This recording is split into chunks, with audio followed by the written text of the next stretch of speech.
First up, we are off to Florida and the historic circuit of Sebring, where the American Le Mans Series will be racing for 12 action-packed hours.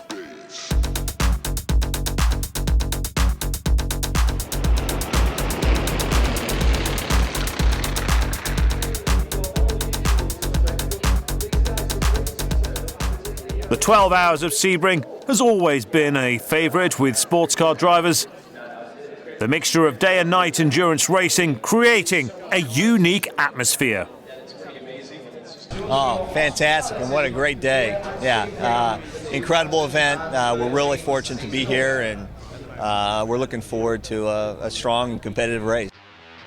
61 years down the road, Sebring is still the premier sports car event in America, and it is a fitting opener to the final season of the American Le Mans Series, presented by Tequila Patron. There's a huge field, as always, swollen, as always, by the visitors who use it as a live-fire exercise prior to the 24 hours of Le Mans, and Audi are the prime example. And not the only participants here in a non-point scoring role. The Delta Wing returns and fits into no framework of rules anywhere, even though it slots right into the middle of the LMPC field on this grid. And this grid is following the pace car round on the warm-up lap, and when the pace car goes into pit lane, we will be racing for 12 non-stop hours here at Sebring. The pace car is in, the flag is raised, and we're off racing. It's green at Sebring, 42 cars, none in the pit lane, no non-starters, Audi leading it. What did you expect? We've got an air temperature of 68 degrees, it's 73 degrees on track. Audi 1 and 2, Rebellion Racing in their grid position. Then it's the Muscle Milk car. Then it's Rebellion Racing and Dyson. Everybody pretty much in grid order. That was the most well-behaved start on this circuit. This is where the circuit tightens up, and you really want to be in single file here, but they're still together. Is this a sign of things to come? Are they going to be like this all the time? Don't they know this is an endurance race? This is a frantic opening lap for a 12-hour race. You'd think they'd be taking it steady, let the tyres warm up, let the cars and drivers bed into it, but they're already at it, door handle to door handle. The Audi's beginning to stretch their lead as the race begins. 3.7 miles, 17 turns, 7 left, 10 right. It's going to be busy, and once they start mixing it, every section of the track is going to be fraught with danger. Benoit Trolloyer leads in the Audi from pole position from Tom Christensen, as expected. Trolloyer already pulling away, look. There's a gap between him and second place. Klaus Graf in the Muscle Milk car. And then it's the Rebellion of Andrea Bellici behind him. The Dyson was started by Butch Leitzinger. And then it's the two P2 cars of level 5. The Audi's held nothing back in qualifying, and look at them now. It's a 12-hour race, not a sprint, but they're sprinting. And that's that first of the Rebellion cars. Nick Heidfeld from Formula One into sports cars, under pressure from Klaus Graf with Bellici behind, then Dyson, then there's the gap back to P2, pretty much as you would expect. Rebellion in the P1 class starting a season this year. They came to a race at the end of last year, won it, and now they're back for the year. So this could be the championship being settled out here, or at least they're setting out their table and saying, look, this is what we've got, and it's already looking good. And Tom Kimber-Smith attacks Ryan Hunter-Ray for P2. Alongside him already round the outside, he's going the hard way, and he's got the line. He has track position working for him now. That was a fine piece of work from Tom Kimber-Smith, and he's not letting him go, is he? Ryan Hunter-Ray hanging on to that, but sooner or later you have to give that one away. Both Audis making an early stop. It's traditional to fill them fat and run them long as much as possible in long races. It's also a rule they have to start on the tyres they used in qualifying, so these early visits may well be more to do with tyres, although the number 1 car didn't take them and number 2 is, so maybe they're running different strategies on these two cars. Both away after just half an hour or so of racing, and Chris Dyson leaving pit lane as well, only taking fuel on at that stop. So already different strategies are emerging from among the teams. Audi running to their own plan. And this is ESM, this is David Brabham, fuel only. And it's not firing. It's not firing. It's fired, and away it goes. That was close. That's not what you want at all. In comes level 5 as well. Scott Tucker with no tyres ready, just making a fuel stop. And it seems a lot of teams were light on fuel for the start of this race. This is Tristan Nunez in the PC class, currently led by Pierre Caffer as the pit stop round begins. Didn't quite hear what he was saying. Here's the story of ALMS though in one picture. GT cars and prototypes racing in the same space. The fans love it. There's always something going on, like Bill Oberlin in the BMW chasing the Aston Martin of Pedro Lamy, for example. And looking for a way past as Lamy, that is apparent. I think that's the WeatherTech, the GTC 22 car, involved in a race of its own. And they're all, look at it. Just look at that. Out on the back straight there's all classes, all cars, all kinds of performance, and they've all got to look out for each other. This is not so clever though. This is the number 3 Corvette going behind the wall. We're on board with the number 2 out. Oh, that was very close indeed. Anthony Lazzaro almost chopped him off there. Was there contact? I don't think so, but it was just a heart-stopping moment. And he spins it off. Ryan Hunter-Reay was leading P2 before the stops. Will come out again in the lead, but Tristan Nunez has got his own problems. Here's the replay. Narrow escape there. There was a lot of concrete and Armco for him to bump into. So where were we? Ryan Hunter-Reay leads P2 for level 5.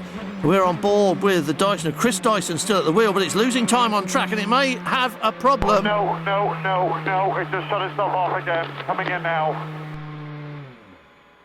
Shut itself off again. Chris, we're going to go back to the trailer. Go to the end of pit lane. Make a right turn. It's got going again. Not the first time we've seen this from Dyson.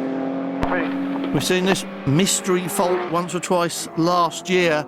Meanwhile, Audi 1 and 2 are P1 and P2, and they are that close together, just slicing past the GT cars. Look at this. They really do have phenomenal power, and you really can see it when you're matching them against supercars like the 458 Italia or the 911, the GT3. We're on board in number 1 behind Lee Keane in the Ferrari, presently leading GT while the pit stops continue. And this is a scheduled stop for Muscle Milk. Lucas Luhr taking over from Klaus Graf after 2 hours and 18 minutes. And he'll be going back out into the Rebellion Sandwich. It makes sense to only change the tyres when you change driver. If the tyres will last almost 2 hours on this surface, that would be everybody's plans. 551, passed by the 09 car. And that was leading PC, but this is a big problem. Look at this for the number 6 Muscle Milk car. He's just come out of the pits. He's hardly started his outlap, and that left front wheel is missing. Here's the moment it's left the party. It just checked out without him, and now he's got to do a whole lap on 3 wheels, and that can really only mean a bit of a bungle at the pit stop.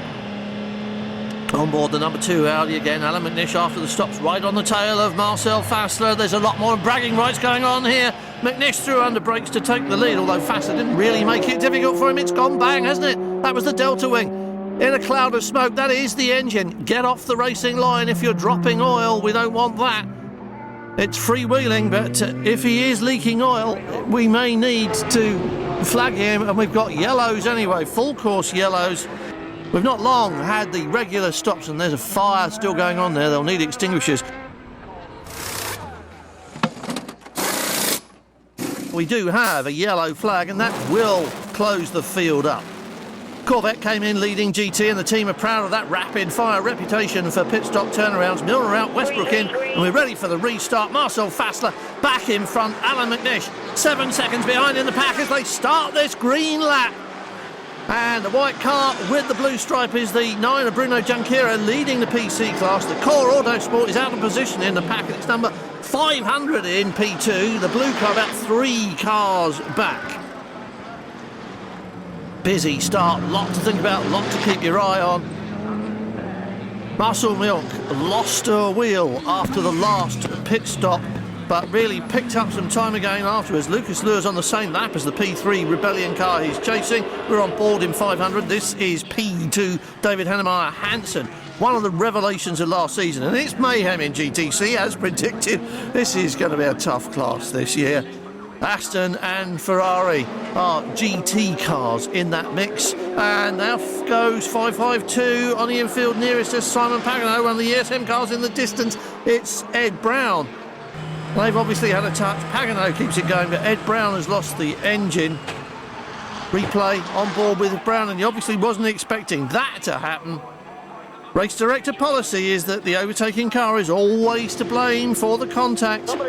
Ed Brown in pit lane, he's going to need 4 round tyres instead of the square ones he's got on now, but they've got other issues as well by the look of it. Audi stops for fuel, the number 1 car, leaving the tyres in the pit lane. Fassler stays in the car. McNish passing now to take the lead. Down the front straight, and that's 81. Wedged on the curb. Beached up there on the high side. This is how it happened. Whoa, there was a little bit of a touch there with the Audi, wasn't there? McNish going through. I'd say that's a racing incident, but the race director today isn't in that sort of a mood. He's not taking prisoners, and he does it now. McNish straight in for the mandatory sit and wait a lifetime 1-minute penalty. Out on track, Marcel Fassler now leads comfortably. That's changed the story of their race, but there's still a long way to go. McNish out. The contact mark is on the back of the Audi. He was through, and you really wonder whether you can blame him for that, and I'm sure that he doesn't think that he was in any way to blame.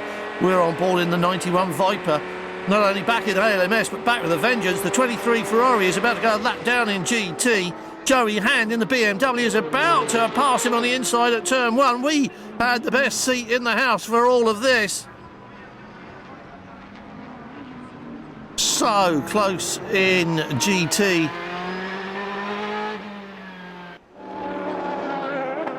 And that's the Dyson going slowly again. Guy Smith may have the worst seat in the house. He's swapped with Chris Dyson. They've done a bit of fettling. They've gone back out on the circuit. And now, quite clearly, whatever was wrong before is still wrong. And if it's one of those elusive little electrical gremlins, then it can be really hard to find. The best thing you can have is a car that's stopped. Yes, he's in pit lane, but only just. Go, we need 5 guys. A pretty troubled race. We had a problem with the throttle earlier in the race, which obviously we had to have some time back in the garage, and now we just lost some power. So just trying to figure out that just engineers just going to go through it and see if they can fix it. Main thing is try and get back out, obviously, to score the points. Well, everybody is thinking championship this weekend already, but that's not a good sight for fans of the Dyson Racing Mazda as it goes back behind the wall. We're on board in the ESM Ferrari. I think Ed Brown is back behind the wheel. Oh, that was a very gentle little pirouette. We're facing the wrong way. Did that all by itself, didn't it? And has it got itself beached? Yes, we've got yellows again. And then he ran on the same lap as the leader of their class gets to close right up with him again. Audi number 2 taking advantage of a free pit stop. Of course, if it's anywhere near your window, you will. This is 31 minutes into the stint for that car. That's enough to get fresh tyres and fuel and keep it out for longer. Muscle Milk are also in. Roman Dumas hasn't been long in that car. And this is bad news for Viper fans. The 93 car's been in the wars a bit and now goes behind the wall as everyone else gets set to go racing again. Oliver Jarvis in the number 1 Audi leads the field, the young Brit at the wheel. And what a field it is. 5 classes, they're all mixed up again. 8 hours of racing still ahead. And Rebellion still in the mix and looking good. Green flags around the circuit. That Rebellion car really has made its mark in WEC and now here in the ALMS. And that whole team has produced a very polished effort straight out of the box. We're on board with Matthias Besch in the 13 car, going past what looked like the Greaves car just then. And that's the Viper. Ryan DL from Joey Hand in the BMW, Matteo Malicelli in the Ferrari behind that, the number 4 Corvette. Then it is the Falcon Tyres Porsche, and that's the Greaves car on the grass, is it? Back to GT. Look how close they are, the top 4 after more than 4 hours. And that Viper surprising quite a few people this weekend. I think what we have is we're really good on long runs. The Viper has been really good for me all weekend. It's a bit different to what I'm used to. We're just saying go back to your roots, but just a huge opportunity with SRT. And there's a long way to go, but this is looking really nice. And no matter what the result, I'm proud of what we've done already today. Well, it's only half the story with one Viper in the thick of the battle. The other one is still behind the wall, getting a lot of attention. Paul Miller, Porsche gets sandwiched by this battle for the lead in GT. Joey Hands dived into the pit, so it's a three-way fight now. Dominic Farnbacher was saying earlier the Viper has indeed improved over the winter, and it's a really competitive race car now, renewing an old rivalry with Corvette. Risi Competizione say they need a bit more performance from the rule makers. They can change the rules and give them a little bit of a breather on the restrictor size. The Ferrari's down on power. Now they've changed tyre compounds now to suit the track temperature. It's almost 90 degrees now, and that seems to have helped the 458 a lot. But what a leap Viper has made from the end of last year to the beginning of this. They appeared at the tail end of the year, weren't strong in Baltimore or Virginia. Now, just have a look. We're on board now anyway with the Audi number 2. We're in second spot. Lucas Di Grassi following Oliver Jarvis, getting a draft, dives down the inside. We've seen this happen. He's got position. Oh, and Jarvis doesn't want him to have it. They are so close. Did they touch Oliver Jarvis? Backs out of it. They are racing, or are they just... Is that grandstanding from Audi? We've seen the pass there before, and it's so easy, and that was so close. Not much visibility in those cars. Jarvis might have been surprised by that move, but unlikely. The team must have been on the radio telling him what was happening. That car didn't just appear out of nowhere. It had been there for quite a while, and he doesn't look at all bothered. Everything seems to be under control there. That's for sure Audi. Everything's... Oh, and that's one of the Dempsey Del Piero Racing Porsches in, or rather out of GTC by the look of it. 27, I beg your pardon. Looks like it's parked after a spin. Smoke, one wheel spinning up there.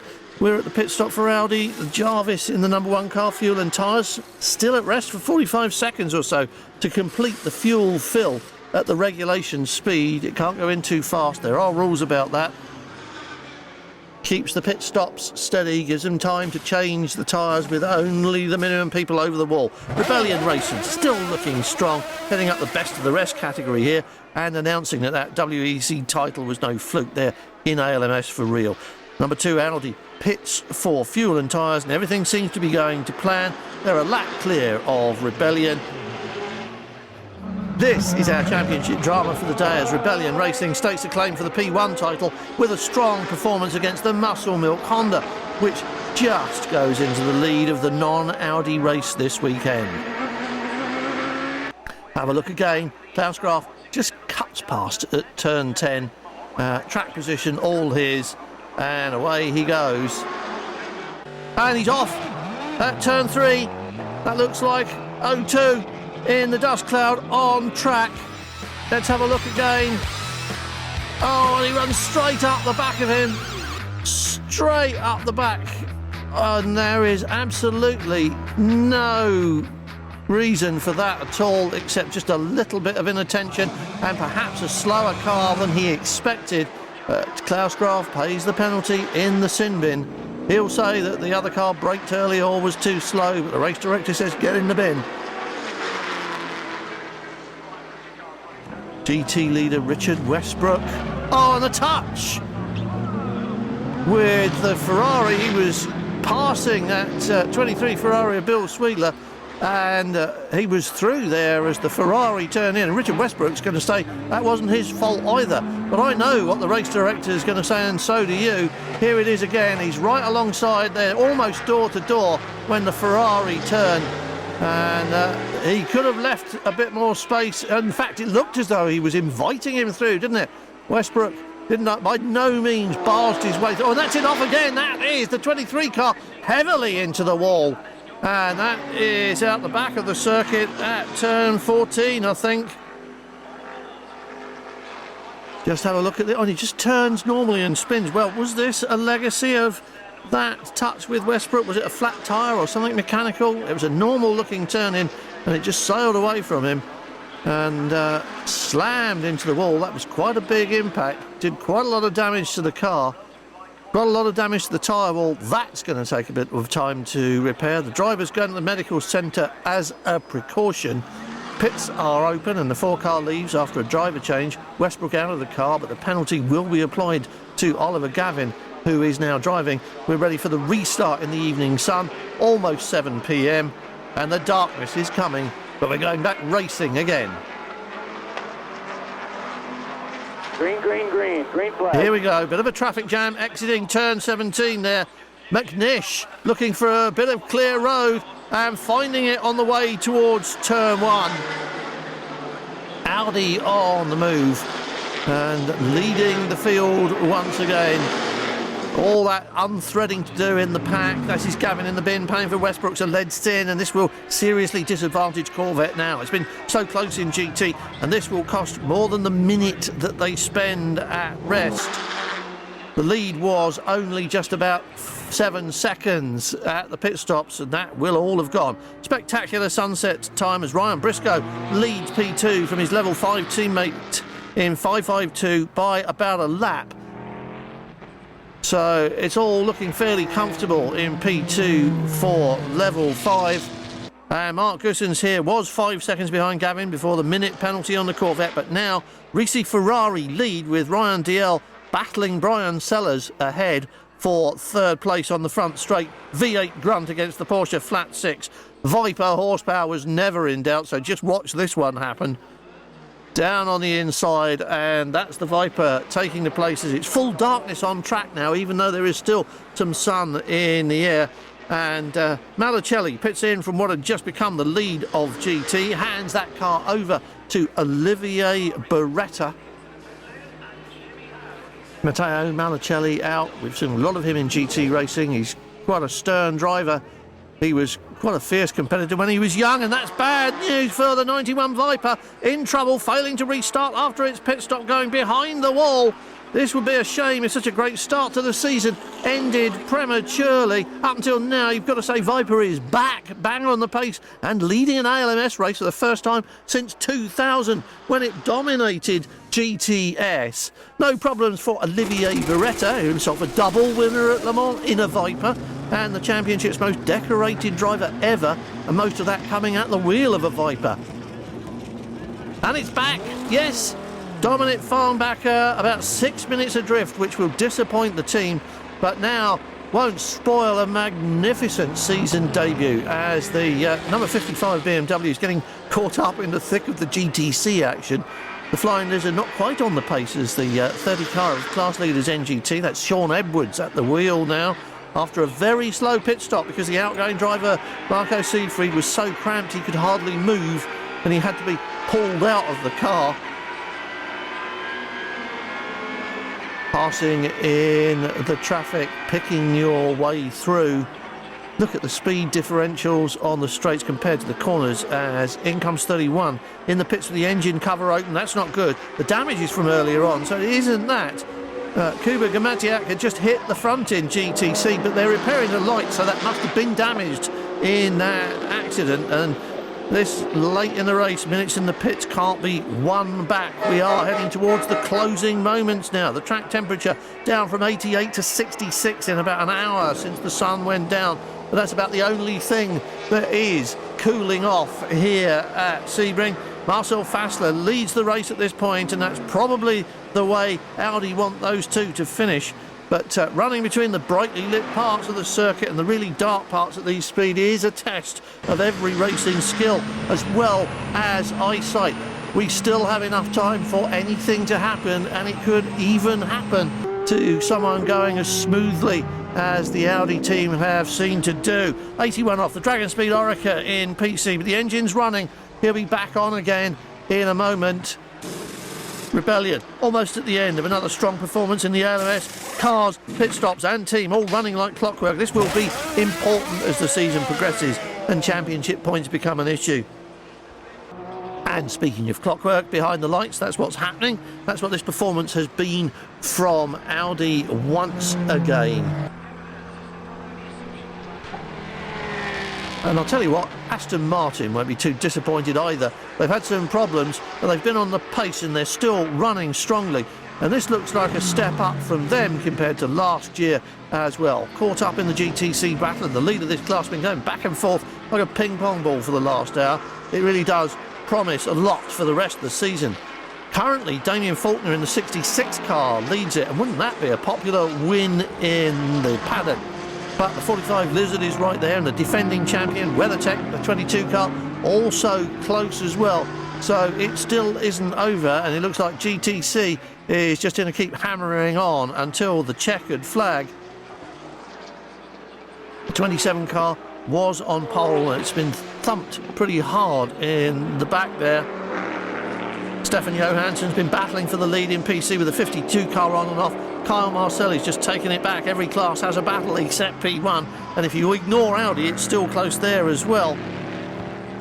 So still all through the field there is racing going on, and that's one of the hazards of nighttime racing, bits of car in dark places on the track. And here's another one, fast cars passing slower ones that are racing each other. We're on board in the Audi. We saw how much faster it was in traffic in the daylight. Now imagine that differential in the dark. Flashing your headlights might not help. Anyone could be using that to get a pass from an unwary driver. And it's the same for everyone. You have to look out for what's going on around you. And look out for the number 2 Audi as well. There's sparks coming from the floor underneath that. The skid plate is scraping along the ground, and it has to be a minimum thickness at the end of the race. They're gradually wearing that away, and they could well find themselves talking to the scrutineers quite severely. There it is, you see, just underneath it. They could well find themselves talking to the race officials after the checkered flag if that has done too much damage underneath the car. That's something we'll have to wait to find out, though. They presumably know what they're on about, so they don't seem worried about it. And that's the number 7 LMPC car spun off, but he's about to rejoin, so we'll get no late yellows to add to the 5 we've already had, which is quite a small number in a 12-hour race here at Sebring. A crucial pit stop for the 8 car in this battle for the lead. There's hardly any time left to recover from a mistake now. The 52 car leads it. Mike Gouache just out of the seat. It's pretty tough going through the sun. When the sun's coming down, I went from 6 o'clock to whatever time it is now, 8:30, last 2.5 hours. But we're leading. I got up to the front, so if we keep it in the lead, we'll finish this thing. And here is the battle for GT. Matteo Malicelli in the Ferrari under extreme pressure from Tommy Milner. He's been quick on track, Milner. Corvette Racing have done a couple of their legendary pit stops, and now he's poised for the pass. And they're about to be lapped by the Audi. Milner keeping out of the way, lets the car go through. Oh, and Malicelli runs off wide. He saw the Audi coming, didn't know what was happening, and he ran off wide. Milner passes, takes the lead in GT with a few minutes remaining. Malicelli still close, good recovery by him, but he definitely overdid it as the Audi went through and gave away the lead. Likelihood is that Milner would have passed him later anyway, but have a look at this. There he is. He'd already gone deep, hadn't he? It was nothing to do with the Audi. He just overcooked it, and the Audi went through, and Milner saw his chance as well. That's the end of a dream finish for Risi. Pole and a win would have been a good start to the year, but here's the win for Audi. The number 1 car gets the white flag to say it's on the final lap. All three drivers in that number one car, Marcel Fassler, Benoit Treloyer and Oliver Jarvis, are on course for a first ever win at Sebring. This will be Audi's 11th victory here. The drivers of the number two car, finishing second, have an even bigger collection of Sebring and Le Mans wins to their name. But this is the future. This is the new guard as far as Audi is concerned. It's the diesel hybrid e-tron with the young squad at the wheel. And this is the checkered flag at the end of 12 hours, 364 laps completed. Audi wins it and celebrate on the pit wall as you might expect. But there's desolation for TRG as the 66 car runs out of fuel on the final lap. That puts defending champions WeatherTech in the lead by half a minute in a class that's going to be good all year. We saw the pass of the win in GT, a great performance from the whole Corvette team. PC went to Matthias and Motorsports by 16 seconds. P2 was a formation finish for level 5, and P1, well, Audi's done it again. And even though we expected it, they might not have been so certain until the checkered flag dropped, turning pole into a win. Unbelievable day. What kind of weekend? I don't know what to say, actually. It was really great. It was so exciting race. It was so tight with our teammates and with all the oranges. It's a great track. I mean, it's old school. It's rough. It beats up equipment, and it means a lot to just run all day long, not have a single problem. The team did a great job. Oh man, I can't even describe how this feels. My first time ever in, American Le Mans Series, first time ever racing this type of car, and I can't even describe. I'm so proud of the team. PR1 Motorsports did an amazing job. We got it at the end, and Tommy just did great. He put Mattia under a bit of pressure, and it came our way. And I think, on balance, we deserved it. So, we won the championship last year in this car, and we won the first race this year. Hoping to continue that trend throughout the entire year. So another 12 hours of Sebring comes to an end with a great overall victory for the Audi team.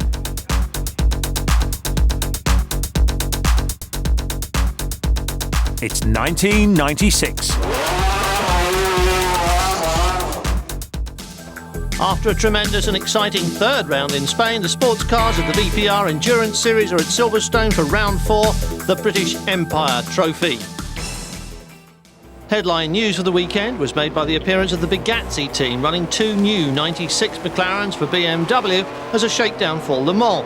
Scheduled drivers for the big race, Steve Soper and Jacques Lafitte, were joined at Silverstone by Marc Duez and Nelson Piquet, the ex-world champion making a return to racing for the first time since his IndyCar crash a couple of years ago.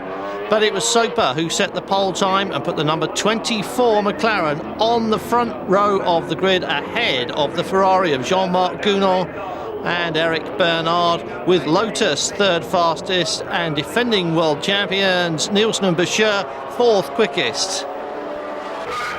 The rolling start, the green lights, and they are off, heading down the front straight towards that first turn with the number 40 pilot Ferrari of Verte getting through on the inside, and round the outside went Steve Soper. They went into the right-hander level, and it's Soper who comes out in front. Steve Soper leads it. Verte in second place in the F40. Then it's the Enya Ferrari driven by Jean-Marc Gounon. Behind that, the McLaren of Raffinel, and then Nielsen's, then the Lotus, and then Lafitte, and a whole clutch of cars following round as they start to open it up and get some heat in the tyres in these first laps. Soper in front of the field in the McLaren. Enjoys driving it, he said during practice. After 5 years in 2-litre cars, a pleasure to get hold of something with horsepower. And speaking of horsepower, the Marcos on pole position for the GT2 cars again, and looking to convert it into victory for the second time. They did that last time out in Spain and want to do it again.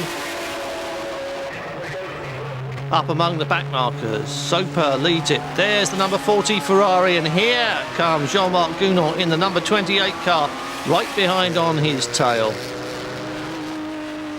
through the series of chicanes that have slowed down Silverstone and turned it from that awesome circuit of bravery into something a little more approaching modern standards, combining speed with safety. And Raphael now getting pushed very hard. And that's Lafitte. Pushing very hard, spins it, catches it, keeps it going, and now tries to drive off the gravel before he gets bogged down and loses the back end, keeps it in motion, but has to stop, and he is digging himself in. That's what he was trying to avoid, but he looks well and truly stuck there, beached in the gravel, as Soper continues to lead. First round of pit stops, and this is where the Dave Price Racing pit crew have always eked out an advantage over everybody else. Getting their stops down under a minute has helped enormously, and these races can be won and lost in the pits. Here comes the Golf McLaren, ready for a driver change, and that's Soper, and he is quite clearly right on the limit for gas. That car staggering home, Soper swinging it from side to side, trying to nurse it into the pits. He stayed out longer than everybody else, trying to pull out the lead, but now has to pull into the pits very slowly, dropping right down the order as the number 28 Ferrari goes into the lead now. Pit stops, of course, always confuse the issue. This need not necessarily be definitive. Soper out, Nelson Piquet back in. Lost an awful lot of time in the pits, and that really puts a tremendous burden on a man who really is not a professional racing driver anymore, despite those 3 World Championships. Nelson Piquet prepares to rejoin.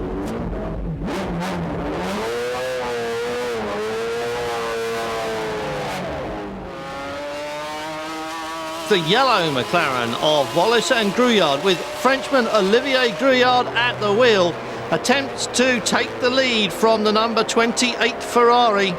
Ahead of them is Nelson Piquet in the number 24 McLaren, having rejoined in 17th place, and there goes Grouillard.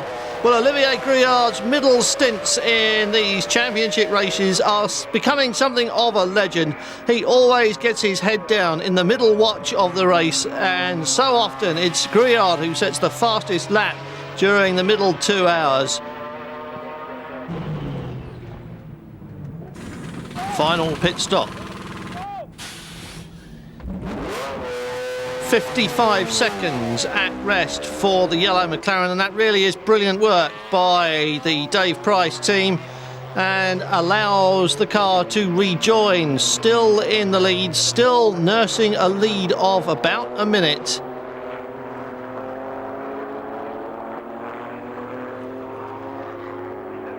And bad luck has dogged the footsteps of Andy Wallace and Olivier Grouillard throughout this season so far.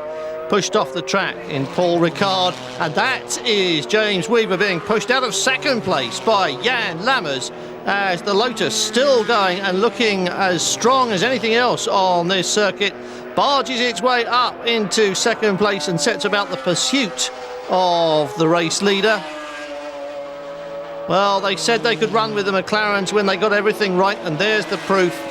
The V8 Esprit not only runs with them, but has passed one of the quickest of the 96 cars, and with one of the quicker drivers. Lammers, with his head down, has had his race face on all weekend and is now after the race leader, but he is 45 seconds clear and on his final lap, and it isn't going to happen. And Olivier Grouillard, putting in some very quick laps at the end of the race, is still bruising his way through the back markers. Closes up on the TVR, making its first appearance in this Global GT Series for 1996. The Cerberus, desperately quick as a road car, but running in race trim for the first time this year, as Grouillard dives through, making short work of the turns in the complex. Luffield 2, so important for a quick lap, out onto the start-finish straight, looking for the checkered flag, and there it is. And after 3 disappointments this year at Ricard, again at Monza, and again at Harama, Wallace and Grouillard pull off the win, and the crew celebrate with their own champagne in the pit lane. They're not waiting for the official celebrations on the podium. And at last they break the duck for 1996, bringing it home in first place at Silverstone, home event for the team and for Andy Wallace. Behind in second place, confirmation of a tremendous finish at last for Lotus in second place and chasing the lead as well. And in third place, pushed aside by Lammers, Weaver and Bellham with the number 2 Gulf McLaren. That hasn't affected their championship lead though. So for all the celebrations up here from Wallace and Gruillard, and they are celebrating, James Weaver and Ray Bellham maintain their run at the championship. This pair have an awful long way to go after 3 DNFs. They're well short in the points table. It's still Bellham and Weaver at the top with 81. Gounon, Bernard and Belmondo, the Ferrari trio, second. And that 56 Porsche of Eichmann and Rook is still there in third place, the top place GT2 car in the series.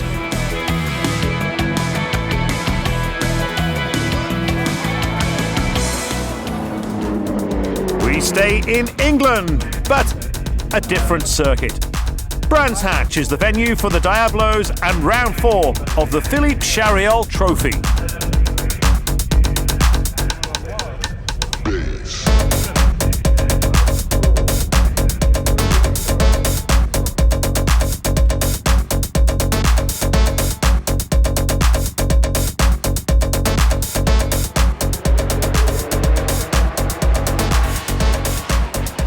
It was professional racer Jean-Marc Gounon who took the lead as the pack blasted into their opening lap around the tight and twisting Brands Hatch circuit. 16 at the front of the field is Jean-Marc Gounon. 17 behind him is Olivier Gruillard. The two Frenchmen, friends off the track. And speaking of off the track, number 11 in the gravel there is Tanguy, and that is number 8. That's Ferdinand de Lesseps locking it up, but hanging on to control. There's Gounon at the front of the field. Gruillard is the man behind him. Jean-Marc Gounon, Ferrari driver, is taking a break from Ferraris in the BPR this weekend and is here only in the 16 Lamborghini. Gruillard, number 17 behind him, shares the car with Thomas Boucher and is also a regular in the Harrods McLaren. These two friends off the track, deadly rivals on it, are having a major scrap. They're not the only ones. Laurent Asher in the number 12 car, the V.12 Diablo VT, back onto the track as we come to the mandatory pit stops. Any time between 15 and 35 minutes during a race of 60 minutes, the cars come in, they either change drivers or the driver gets out, stands by the car and gets back in. In either case, the duration of the stop is a mandatory 60 seconds. 29 in the gravel, Frank Kramer. And they are going thick and fast now, thick being the operative word in one or two cases. Gounon and just behind him, 17, Gruillard, really going at it hard and fast here and getting well past the time when everyone else has pulled in. And Thomas Boucher pacing the pit lane anxiously, wondering if he's ever going to get his car back as these two enjoy a ding-dong scrap, and that is a ding-dong retirement for Asher. Second visit to the gravel trap, this time it's permanent. Gounon, oh, and he is going into the pit lane. Gounon suddenly dives in at the last moment and hopelessly all over the place there, manages to get it all back together, and they come in nose to tail and hand over their two cars to Laribière. Here we see him getting into 16 and Thomas Boucher getting into 17. Separated by less than half a second. They leave the pits together as well, and the battle continues now. The professional racers hand over their cars to the gentlemen, and it is between Boucher and Laribière. Both of them drive McLarens in the BPR Championship, but Boucher, very experienced driver, and quite possibly the quicker of the two, but we shall see. 16 came in leading and went out of the pits leading, but here comes the move from Thomas Boucher, locks it up a bit under braking, but skates through nonetheless to grab the lead. So 17 goes into the lead just beyond the halfway point, and it is Thomas Boucher who is out in front. And Thomas Boucher indeed pulling away from Jean-Marie Laribière.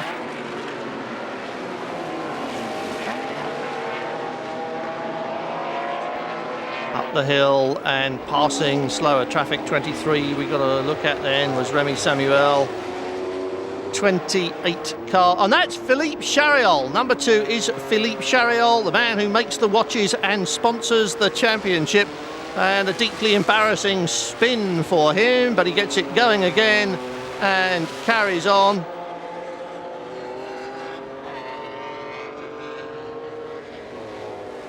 La Rivière, 16. Race leader, as was now deposed by Thomas Boucher, and about to be, and very neatly deposed by de Lesseps. Ferdinand de Lesseps nips through on the inside there to put La Rivière back to third place and grab second for himself. Meanwhile, Thomas Boucher is long gone up the road, and I don't think there's any chance of de Lesseps being able to catch him. Certainly not with other cars coming between him and the race leader. Very difficult place to overtake Brands Hatch. Here is the race leader. This is the 17 car. This is Thomas Boucher on his way to collect the checkered flag.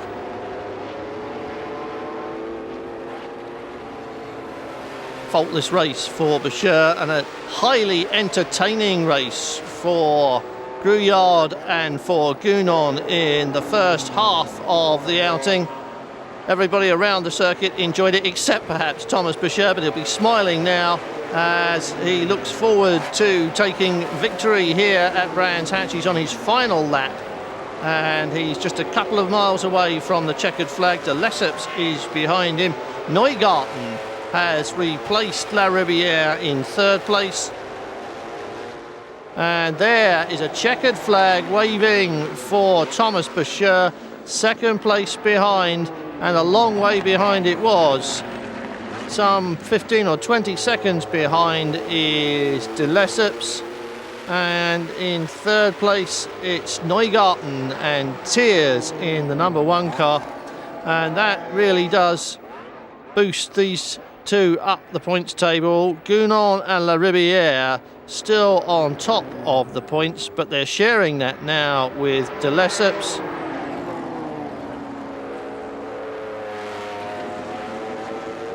Neugarten and Thiers third here, third in the points. Grouillard and Boucher, winners here, are now fourth in the points table, and there are still 3 more rounds of the championship left to run. Celebrations on the podium for Olivier Grouillard and Thomas Boucher, and it's champagne time at Brands Hatch.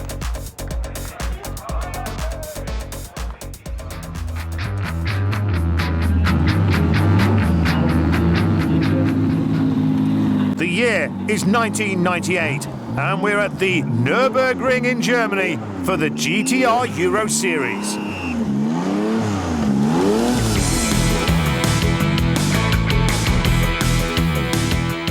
Expect lap times in the race to be off the qualifying pace then. Say 1:45 will be fair, and don't expect everyone to show their hand as soon as the green light lets them go off the start. You can't win a race like this on lap 1, but there are at least 15 different ways to lose it on the opener. Freisinger on pole, has to start favourite here really. Wolfgang Kaufmann is an instructor at the Nürburgring.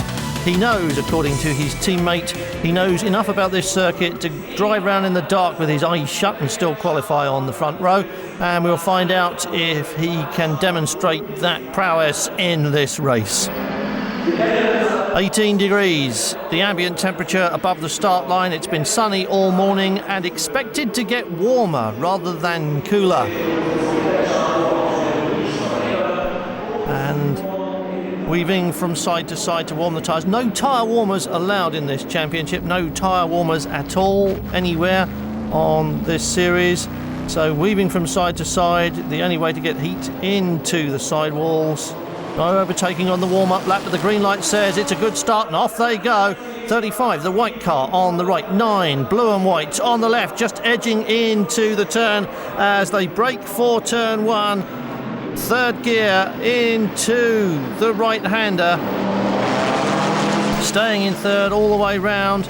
Little short straight here now. Ring the car's neck in. Fourth. Oh, and somebody's already done that. And Michel Laville spins on lap 1 with the Venturi and gets away after everyone else has gone through, so no problems. 9 up front. Jeff Lister leads Wolfgang Kaufmann. Behind that, Charles Marguerite in the number 33 GLPK car.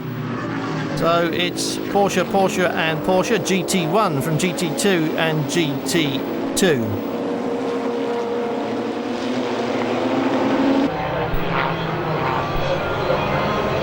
Lister, Kaufmann, Marguerite.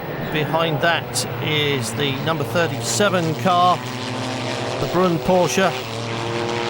Problems, remember, during practice, but now rebuilt and ready to go and really looking for a good result. They and Marcos have shown time and time again that they've really got the speed and the drivers have got the ability. It's just that bad luck keeps getting in the way. On board now with the Marcos as we go past the 37 car. That was the Brunn Porsche going very slowly indeed, touring around the opening lap through Vidal and past the pit lane, and it's a safe bet we'll see that blue Porsche take a dive off to the right and head into the pits as Wolfgang Kaufmann closes up on Jeff Lister. Interesting now, he's followed Jeff Lister for a little while. And look at this, that was the GT3 Porsche going past the Marcos. Christian Van is definitely in trouble. And here's the GT4 battle. Things have changed here. 76-81 have swapped places. Still glued nose to tail, but in the reverse order. And this is the sort of battle these two could keep up for the rest of the afternoon and still be this close 4 hours from now. The pit stops will break them up probably.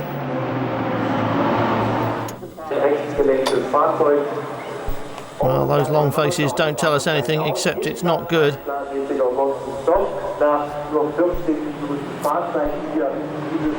Christian Van out of the car, so whatever it is fairly serious. Here is the GT3 leader, number 51, with 35, with Wolfgang Kaufmann about to lap him. Inevitable in a race of this length that this sort of thing's going to start happening on a fairly regular basis. Going through the traffic, not too much of a problem. Most of the drivers in this series are very mirror conscious because they know that this is going to happen, and it's gearbox for the Marcos. It is gearbox every time for the Marcos. If it's got an Achilles heel, then this is it, and it's the gear lever. The top of the gear lever has come off. Christian Van has been gear shifting with that little metal shaft. No wonder he was a little bit anxious about his left hand when he got out of the car.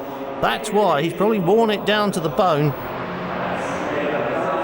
GT3 and GT2 teammates at Brunn, and really you shouldn't see the GT3 car running away from its GT2 stablemate down the straight. That seems to indicate there's a problem there, and this seems to indicate that the problem has been fixed for the Marcos. Out goes Herman Berman. Well, he's been in the pits for 11 minutes and comes out 7 laps down. That's more like it. 37 has got past 51, so just the outlap and a little bit slow, cold tyres and all the rest of it perhaps. And now back into the rhythm. Fingers crossed, both of the bad luck teams have had their run of bad luck. Marcos and the RWS Brunn team. Fingers crossed for both of those. Everybody in the paddock really willing them on to get the result they have worked for at every round of this series so far. It's pit stop time for the race leader though. Wolfgang Kaufmann hands over the number 35 Freisinger Porsche to his teammate Michel Ligonnet. Pretty evenly matched these two on most racetracks. Here at the Nürburgring, where Wolfgang Kaufmann is an instructor, remember, you can expect him to be quicker than Ligonnet. So it's possible that if Jeff Lister can stay out there for a little while, he's in the lead now. He can build up a little bit of a lead as Michel Ligonnet gets used to the car, and with a bit of luck, oh, and that was close for Charles Marguerite, up on the curbs and across the infield there. Those two had a very, very near miss as Ligone came out of the pits, and that is the number 9 car which has been in the pits, because that is Maxwell Beaverbrook. So they've made their stop as well. Into the pits comes the Marcos.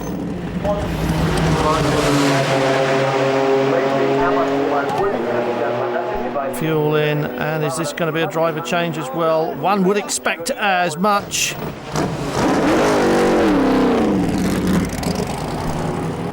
It looks as though Herman Behrman has stayed in the car. Christian Van, remember, very blistered in the left hand, the palm of his left hand, after changing gear for an hour with a short metal stub. On board with Jeff Lister and working the Nürburgring. Enjoys this track, you heard him say it, he likes it here. Through the Vidal chicane, blind turn-in on that one, and really important to get the power down hard.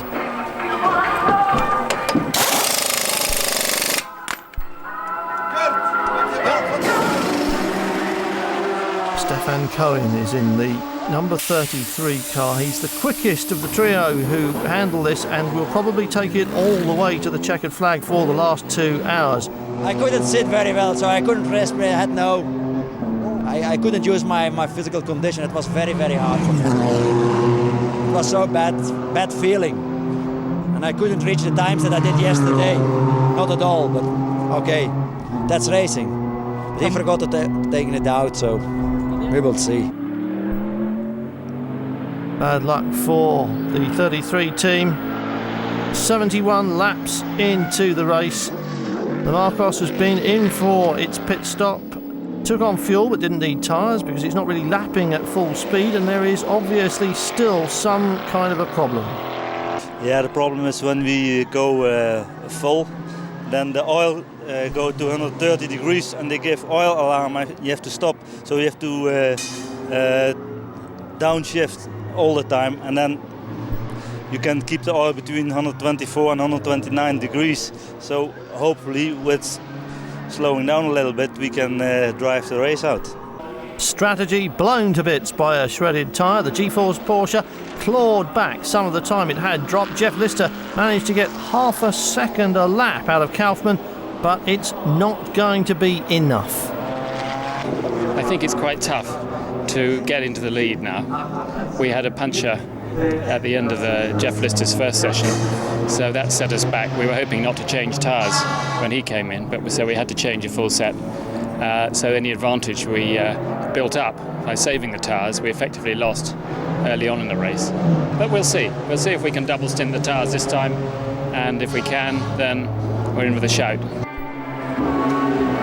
Double stinting the tyres, a technique borrowed immediately by the Freisinger crew, who pitted right afterwards and gained them no time advantage in the pit lane. GT3 Leaders Championship, oh dear, and on to the grass goes Stefan Cohen, perhaps trying a bit too hard. You heard Paul Kumpen say that he had the wrong seat insert, made him uncomfortable in the car, couldn't drive it the way he wanted to, and so Stefan Cohen's got a bit of a time difference to make up if he can, and he may just be pushing it a little bit too hard. Freisinger back out onto the track, as we were just saying, didn't change the tyres. They saw that the Beaverbrook crew kept the same set of tyres on. They have kept the same set of tyres on as well, so there's been no time differential in the pit lane. And in the final stint, it's down to Michel Ligone with rapidly deteriorating tyres, and John Greasley in the number 9 car, also on tyres that are going off. So it's going to be a real challenge for all of them. Inside, car number 51. This is the GT3 leader and the championship leader. Into the final turn. Third gear.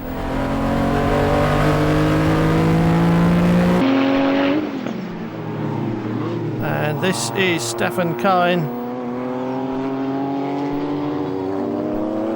Well, we've seen him pushing very hard indeed, but it's smoking now, and it may well be that there is a problem. In fact, it may well be that the problem is oil getting out onto the rear tyres. The oil tank located right above that rear wheel there, and it may well be that Stefan Cohen wasn't pushing too hard. He's just got some oil dripping onto his tyres, and he could be in problems.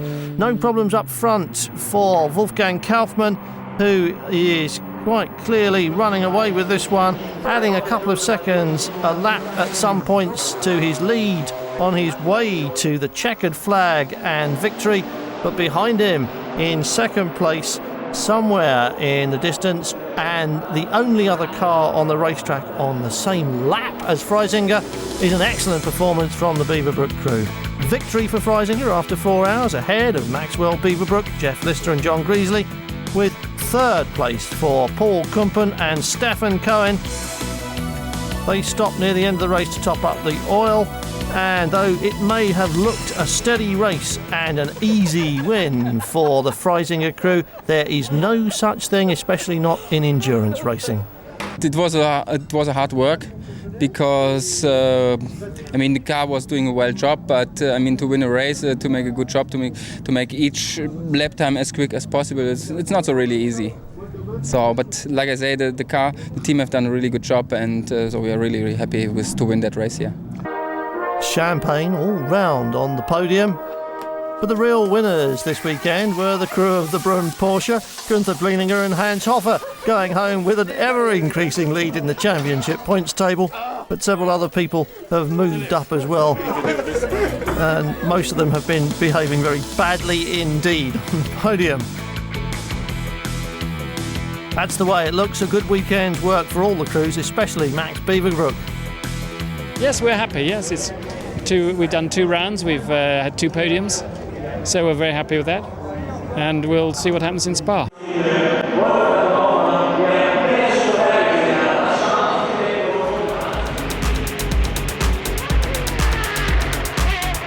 We go right back to 1988 and the World Sportscar Championship in Japan. This is...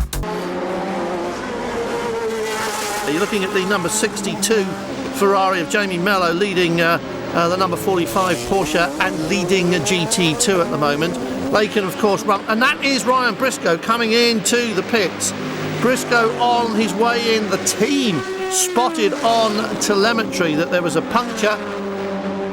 They've called him in because of what they saw on the telemetry and saved a worse moment on track.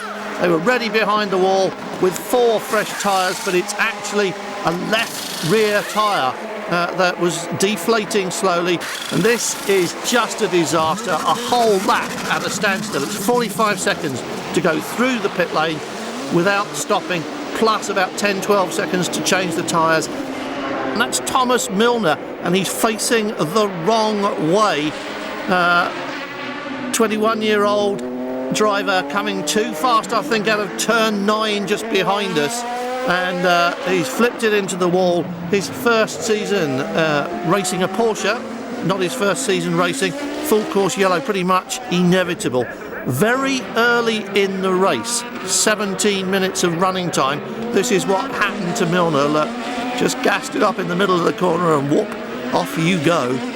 Quite a gentle impact, but I think it's end of his day. But they've got to get him out of there, and of course that's the other thing about street circuits. They've got to sweep up, but there aren't too many places to take it, so they have to bring a truck onto the circuit. There has to be a full course yellow. 15 at Acura in the pits, no driver change, no fuel, just tyres. He obviously thought he had a tyre problem, and they've taken advantage of that to just come in while the yellows are out. No driver change allowed. Well, they could have changed, but they'd have to change again later, so there's no future in that really. They're still working at turn 9, but the 30-minute mark has come up. That is the first driver change. Just as the clock ticked 30 minutes, in came the Porsche for a driver change, and it's not the only one. Acura in as well, so it's all happening. Johansson hands over to Brabham. Roman Dumas, as you saw, has taken over from Timo Bernhard, so Penske called it first. Acura have responded. In comes the other Penske car. They've already had fresh tyres, so they won't be doing that. But Briscoe hands over to Sasha Masson after just 30 minutes in the driving seat. Well, still behind the safety car, but no stop yet for the race leader, Dario Franchitti, perhaps hoping for another yellow during this race, which is a reasonable expectation, let's be fair. And of course, while you've got your quick man in the car, you want him to make the most of the time he's allowed to sit in the seat. So green we go, and in comes the number 1 Audi. That's the most extraordinary thing. They waited throughout that period of yellows, and as soon as the track went green, in came the Audi. That's the number 9 car. Johansson handed that over to Brabham, and on cold tyres, he spun the Acura on his first racing lap. And he won't be happy about that, but he's experienced enough to know that these things can happen and it's not the end of the world. But even so, won't be a happy Australian inside that crash helmet. But more importantly, how happy will these boys be about this very strange call? McNish taking over now from Capello. And the 30-minute window was there before the track went green. So why they didn't bring this car in for this pit stop is really very hard to say. Capello had been reporting braking problems, and it's got a long brake pedal, but they're not working on that, so it's not even that's the cause of the strange timing.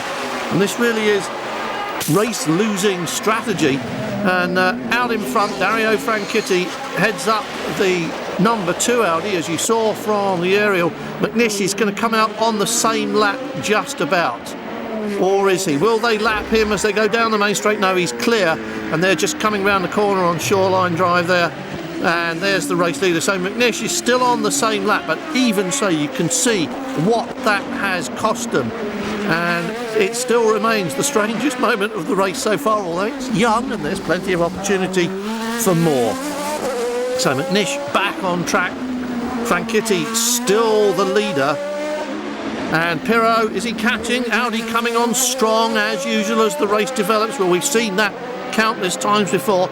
We've seen it 10 times before in a row. The R10 behind Franchitti hasn't been beaten since it started racing. And Audi, of course, won't want to give up that kind of a record.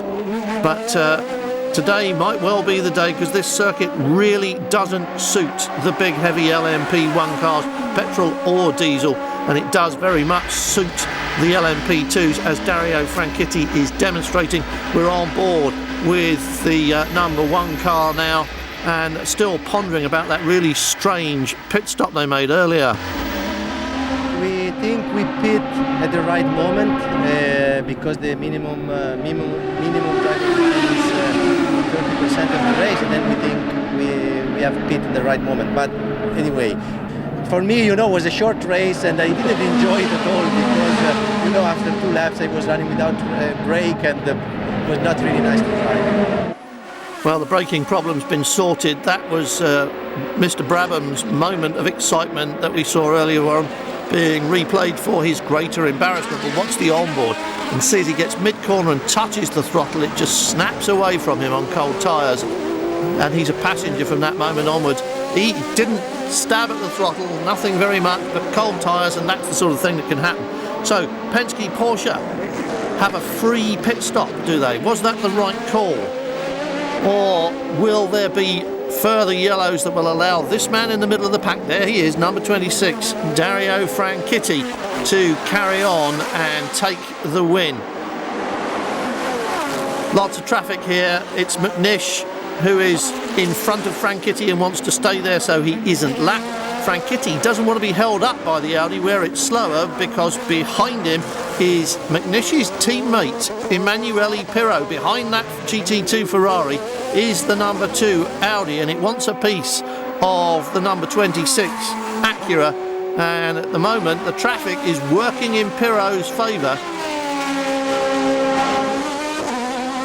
Well, you've heard how unhandy they are round here, and look how slow McNish is out of the hairpin, bearing that in.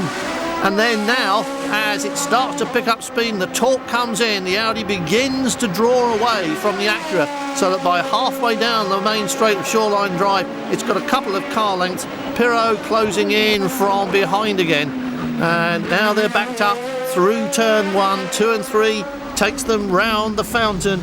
Then they go 4 and 5 before they get a decent straight again. But Franchitti can't do anything about it. And the Acura team will have to decide whether or not to call Franchitti in. Darren Law in the number 44 Porsche under attack from the similar machine of Wolf Hensler, number 71.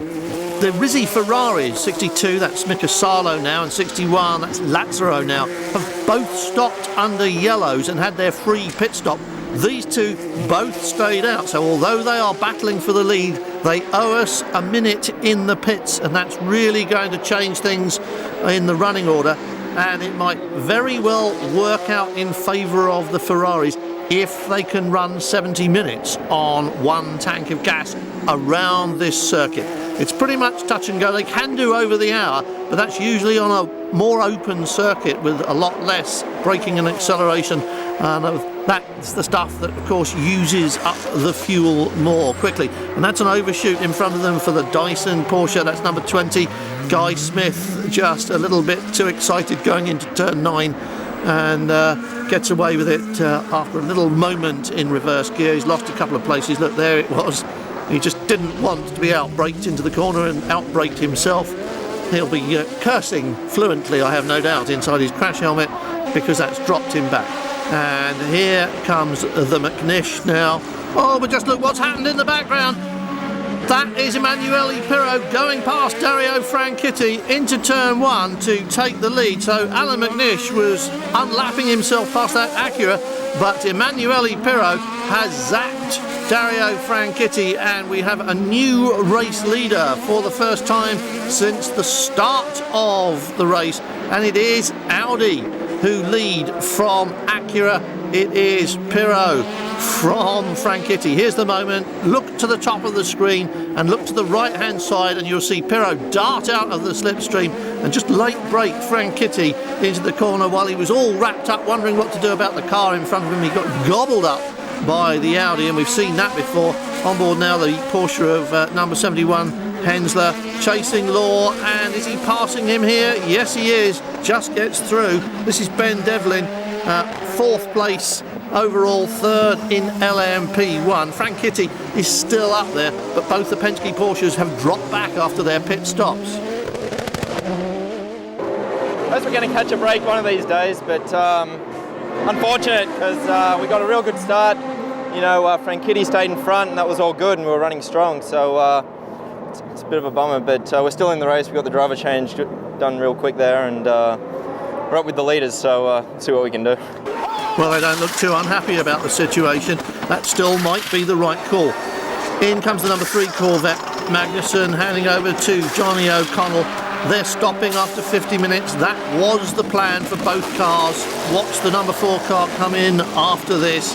And they're not the only one. That's the Panos, number 22, Scott Maxwell, handing over to Ross Smith. And they're having trouble with that left rear wheel. They're having lots of trouble with the left rear wheel, and that really is holding things up. This is adding seconds, and it could easily cost another lap. Just that there, a faulty wheel nut, or just an angry wheel nut that won't go back on. A little bit of obstinacy, and that's the end of that. So there's the number 3 Corvette, Johnny O'Connell, back out on track, just going past Dominic Farnbacher in the 73 Porsche there, and you can see the Peterson car caught up in the middle of that. It's pit stop time a lap later as planned for Oliver Gavin, handing over to Olivier Beretta. Tyres 10-12 seconds, as we say, if everything goes well, and that leaves them en route to win number 3 this year. They've already wrapped it up at Sebring and then at St. Petersburg, and now from pole position continue to lead GT1 as long as all of this happens according to plan. No problems, down off the jacks, and away goes the number 4 car, and it should emerge from the pits in front of the other one, and that's Emanuele Pirro, is it? Who's that? It is Pirro, the race leader, spun at the hairpin. The hard part of the track for the LMP1 cars, as we've been saying, and there he is. Yellow flags are waving, but he's got away, but he's crabbing badly. That thing slid out of that corner. Look at it wobble now. That is a puncture for Pirro, and he's now got to do an entire lap of this circuit. It's not a long lap, but he's still got to do a whole lap with that right rear tyre definitely punctured. You can't see it from here properly, but it's definitely going down. You can see from the attitude of the car that it's not going terrifically well for him. Hand up, warning everybody that he is going slowly. and he's on his way back to the pits, and there it is. You can see it almost down on the rim now as that tyre deflates, and I don't think he did that in the spin, to be quite honest. He spun the car, and if anything was going to happen, you'd have expected it to be on the other side of the car, because that was the tyre carrying all the weight of the car in the spin.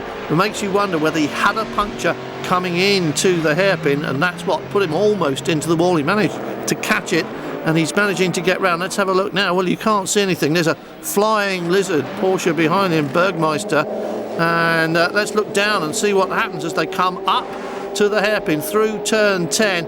And the lizard, yes, there's a little bit of a tap there, and there was a traffic jam there, and I think you can really blame your Bergmeister for that one. And that's a Panos in the same place on the exit of the hairpin this time, and I think you'll have to say that was pretty much a racing incident. But I don't suppose Emanuele Pirro, who has finally made it back to the pit lane, is going to be too chuffed about it one way or the other. He'll be in now. They'll change the wheel. He'll hand over to Marco Werner and do what they can to get the car back out on track. And there's the tyre right off the rim, so things have gone rather sour for him. And you can see now, look at it, right down on the ground, one wheel cocked up in the air on the other side. Classic attitude of a race car with a flat tyre. We're on board in the Acura number 15. Almost caught the Audi there on the exit of the hairpin. Pit lane, repairs.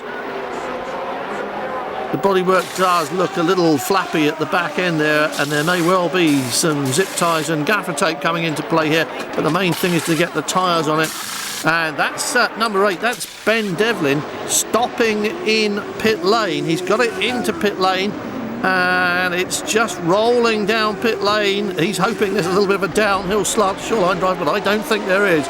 And if he doesn't make it across the pit lane marker, then he will have to get out and push it by himself.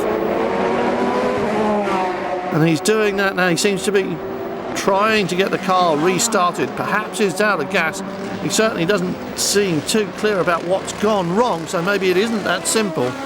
But the crew are already running towards him. But I didn't see whether the car had crossed the pit lane marker. You look for the stripes on the pit lane entrance. Oh, look, he's just in front of it.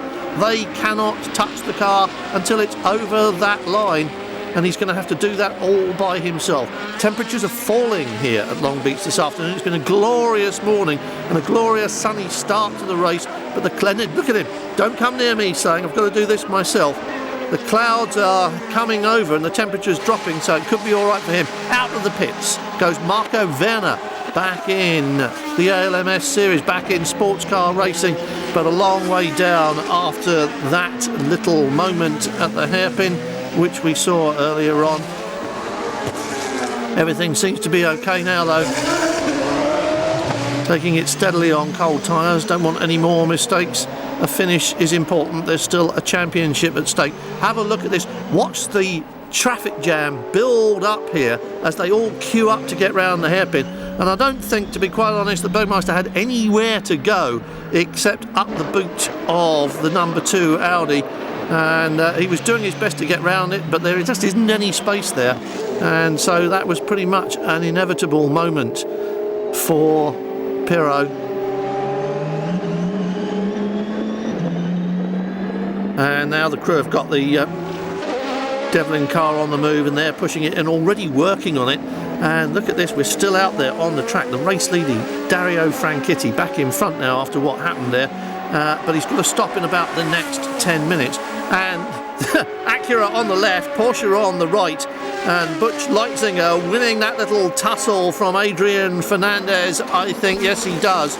So Dyson Porsche in front of the Acura there, the Lowe's Fernandez Acura, and through the fountain they go. We're on board with Fernandez, and in comes finally the race leader into the pits. He really needs a fast stop here. Brian Herter gets into the car. They'll do fuel and tyres, but they really want to turn this round as quickly as they can, because this is not a free pit stop, which their rivals at Penske and Dyson both enjoyed. Dyson made the call as well and stopped under yellows. So it's all about the speed of this pit stop as Dario Franchitti strapped Brian Herta into the car, tyres off and on, it's all going smoothly. They've rehearsed this, of course, countless times. It's down off the jacks and it's away cleanly. That's as good as you can hope for, but was it good enough? These two still at it over P4 and 5.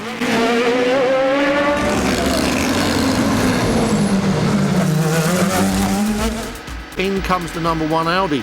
What's it doing in the pit lane again? There can't be anything wrong with it. This close to the end of the race with that small 81 litre fuel tank.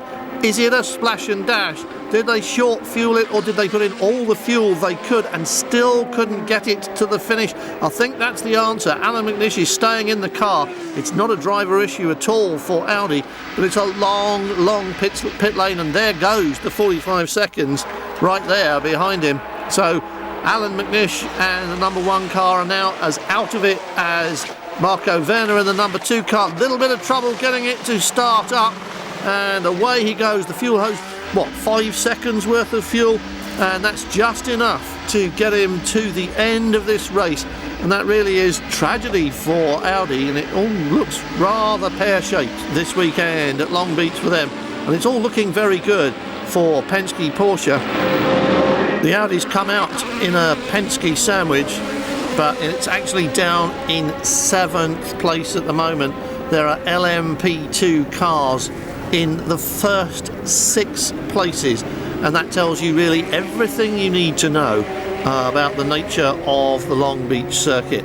And this is only going to be the 3rd time, I say it's going to be, cross your fingers for Dumas in number 7. If he wins, it'll be only the 3rd time in ALMS history that an LMP2 car has won overall. Dyson have done it way back in 2003. Penske did it at the beginning of 2006, and now it looks like being Penske again in 2007. But it's the first time in ALMS history that LMP2 cars have taken a clean sweep of podium positions, and Dumas lets Alan McNish go through there to put himself on the same lap as the leader. There's really not a positional issue at stake here.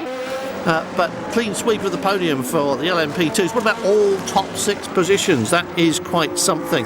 Corvettes, number 4 still leads number 3, so it is on for their 3rd consecutive win as we look down on 1st and 2nd places. And that's the Acura number 26. That's Brian Herta into the pits. Can this be fuel? It was out there for ages. Surely they fueled it to the end. Surely they gave him enough gas to get him to the end of the race, but the fuel hose is there.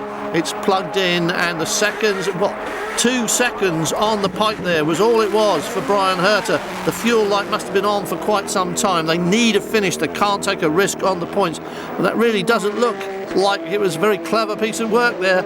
And somebody may have got their sums wrong. Could have been me, but I think it was in pit lane. We're looking down on the race leader now. 1st and 2nd places in camera shot from the helicopter above the Long Beach circuit as they come down to turn 1 and not taking any chances. Look, we're not in any big hurry, staying behind the Ferrari. Blue flags are waving, but it doesn't matter. We don't need to take any risks here. We're just a lap and a bit away from the finish of this race. As they go over the line, the clock will tell them whether they have completed their allotted time or whether they must do one more lap. There's conversation about seat time for the drivers, especially in the number 7 car, still going on, and there's a risk of disqualification there if they don't come in and change, if it's decided that Timo Bernhard didn't spend long enough in that car to begin with. But as we said, the rules are a little bit unclear, so there's still some argument going on about that. And as they come round towards the end of the lap, it looks as though they will get there just before the clock ticks down to 0, and they'll have to do one more lap after this. There's no checkered flag there.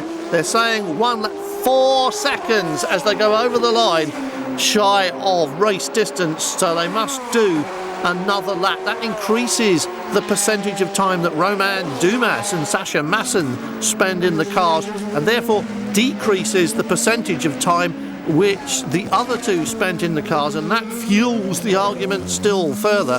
But it really is quite an esoteric conversation, isn't it? Because there's no doubt about it, a clever pit stop strategy has brought the Penske Porsches to the front of the field. And who is this coming into pit lane? It's Adrian Fernandez, out of fuel and out of third place, and that puts a Dyson up onto the third step of the podium, and that really is going to be something, because that means it is Porsche 1, 2 and 3. The number 15 car is rolling down pit lane out of fuel, and the Porsches are rolling on towards the checkered flag. They're heading towards the end of this final lap now, and history is about to be made, because this will be not just the first time that LMP2 cars have had the top 3 places, but the first 1, 2, 3 clean sweep for Porsche. And Romain Dumas celebrates as he goes over the line, and back in pit lane the team is celebrating too, and you know that his teammate Timo Bernhard is very happy with that one. Thanks. Perfect day's racing. Yeah, I mean, it's like yesterday in the quali we missed the pole by a little bit, but now we got the victory, so the overall victory, that's more important. I'm very happy. And so too, you can say, are Oliver Gavin and Olivier Beretta as they line up for win number 3 in GT1. 3 races this year and 3 victories. Doubtless they are just holding station for the photo finish there, and there's no question of a pass on the run down towards the checkered flag. So number 4 wins again at Long Beach. And what about the rest of the history? We're on board with the Audi number 1. This is not just the first time in 10 races that Audi haven't won, but they're in 7th place behind 6 LMP2 cars. And if Fernandez hadn't run out of gas, they would have been 8th. And there's Mika Salo heading towards the checkered flag. But look at this, 6 LMP2 cars in the top 8 finishers, and the top 3 of those are Porsches. Stopping for fuel on almost the final lap knocked Adrian Fernandez off the podium and sent him right down to 8th place, boosting the best placed Audi into 7th. Penske certainly have something to celebrate today, an excellent strategy and an excellent result. Timo made a great first part of a stint. He was able to keep the second position and to get very close to the Acura. We made a really good driver change, really fast. We practiced that a lot. We are lucky we are same size, so we are quite quick for that. And after I take a lot of risks, the first I think 20 minutes on the traffic to try to make a good gap. And after it was okay. When I saw they told me, 20 minutes to go. I said, it's already nearly finished. Oof. And I just managed at the end, so it was quite good. That was a race at the end, huh? Yeah, I mean the track was very slippery because the temperature cooled down, and there was some rubber outside line, and on the traffic you always have to go inside, so it takes time before you clean the tires. But everything went well, I'm happy. We didn't have any trouble, and we can go to Houston with all the 4 wheels, so that was the main target. Yesterday you said to me you could win this race. I said I'd hold you to it. Congratulations. Thank you. Thank you. It's good. Car is great though. The team did a good job again. It's just we calculated it that we can take Jamie out just half an hour mark, and that's exactly what we did, and I finished the race. So I'll tell you what else I heard the team say. You didn't take a drinks bottle with you. No. And I said, why not? And they said, because you're an Iron Man. Is that right? No, I wasn't just thirsty. Now I am. Lots of reasons to be smiling here today. No surprise to find Audi dominant in LMP1 and Penske rule the roost in LMP2 after another double. In GT1, it's Ollie, looking for win number 4 next time out in Houston, while Salo, Mello and Rizzi continue to look unstoppable in GT2. For now, though, it's Porsche's big day. My best day in motorsport ever, said Hartmut Christen, Porsche's motorsport director, and they'll be celebrating this clean sweep of the podium pretty hard in Weissach, where the cars are developed and made. Have a safe journey home. I'm John Hino for the LMS. Thank you. A great look back at 2007 American Le Mans. Next, it's off to Europe.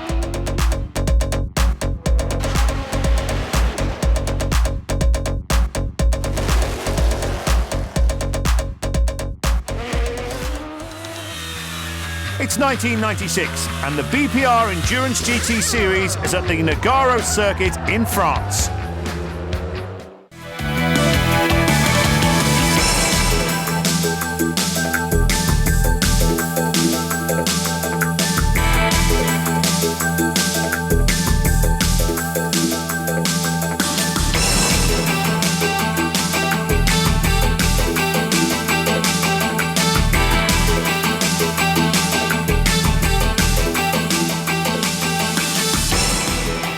Curiously, Porsche kept the big 911 away from Nogaro's twists and turns, allowing Ray Bellum and James Weaver to try and wrap up the title against that last-minute fight back from defending champion Thomas Boucher, who this week has Peter Cox to share the number 1 McLaren, and who was immediately involved in this first corner accident, which claimed not only his own car, but also the Ferrari of Jean-Marc Gounon and the Lotus of Jan Lammers, as the rest of the field got away.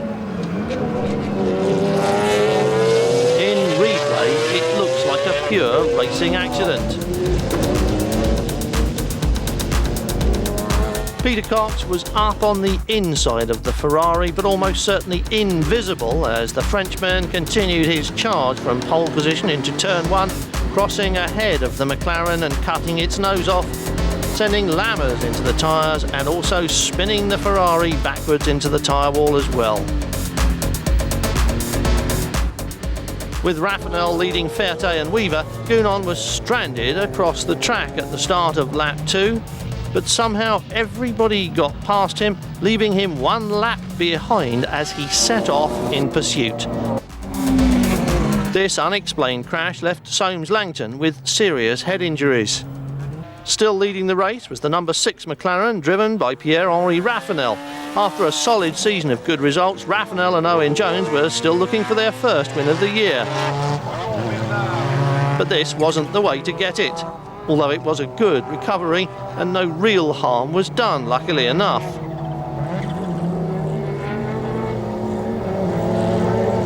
Trailing smoke as fresh tyres after the pit stop rubbed on the bodywork, Eric Bernard continued Gounon's good work in the 28 Ferrari. But the big news was that with the number 1 McLaren retired after that turn 1 crash, Bellum and Weaver were now confirmed as champions with no need to do any more. But they chased the checkered flag anyway, and a second spin, this one on cold tyres from Lindsay Owen Jones, put them within reach of the lead.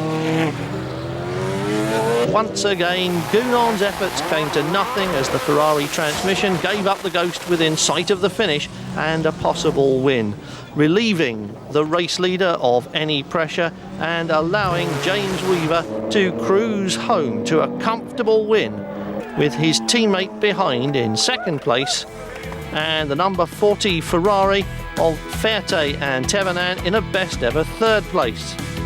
For the new champions, this was the perfect end to the race and the European season. Yeah, fortunately the Gounon car broke its gearbox, so we could ease right back, and we've done it. It's taken 2 years and it's worthwhile. Though the final points at the end of the year may change slightly, there's no way that Bellum and Weaver can be toppled from their top slot now, and for them this table is confirmation of European and world titles. Yes, they're back, and this time there are 2 of them. The number 35 911 GT1, which swept to victory at Brands Hatch and Spa, was the leading entry from Porsche, this time driven by Yannick Dalmas and Bob Wallach, joined by the number 36 car in the hands of Emmanuel Collard and prospective customer Ralph Kelleners, getting his first taste of GT1 muscle and starting from a well-earned pole position. Both Ferraris were in traditional red livery for the end of the season, and once again Bernard Belmondo and Gounon thought they had a fair chance of victory. Gounon took the start as usual and was right on the tail of the big 911s from the green light. Elsewhere, JJ Leto returned to the series, sharing the number 2 car in its one-off red and white livery with champions Bellham and Weaver, as they chased after Porsche in this final round of the season with nothing to lose and everything to gain.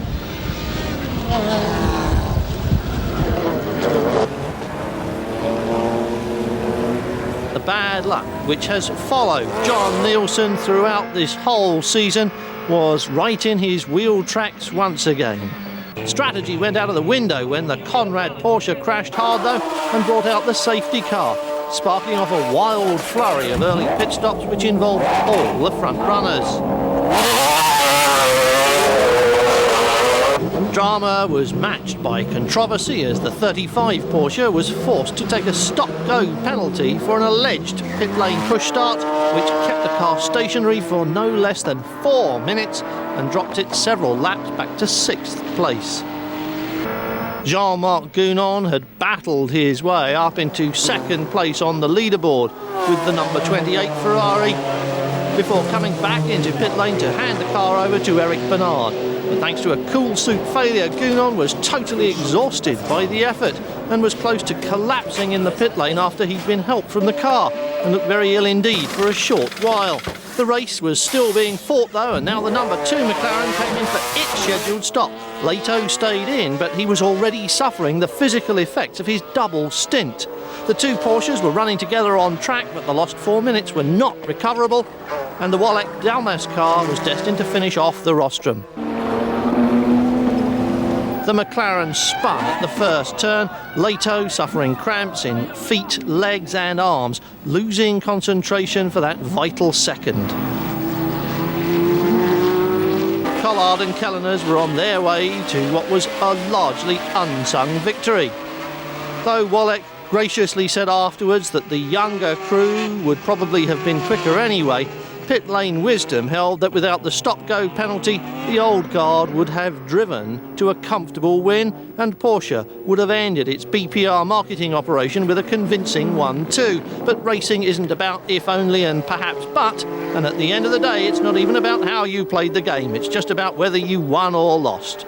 3rd victory of the year for a car that was never eligible to take part, maximum points, the moral victory, and the pleasure of the kind of celebration only Italians can throw in the pit lane, with us the prerogative of the 3 Musketeers at last, as the number 28 F40 finally made it to the finish line with all the McLarens and one of the 911 GT1s strung out behind at various distances.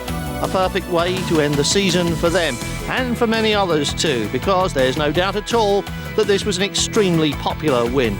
Ever the gentleman, James Weaver, graciously acknowledged the point on behalf of just about everyone. James, well, beaten, but they deserved it surely after this year. Well, yeah, you can never. It's always good for the sport when a Ferrari does well, so we can't begrudge them that, because they've had a bit of a miserable time. So it's good to see them, get a good result in the last race. Fantastic racing there from the BPR GT Series.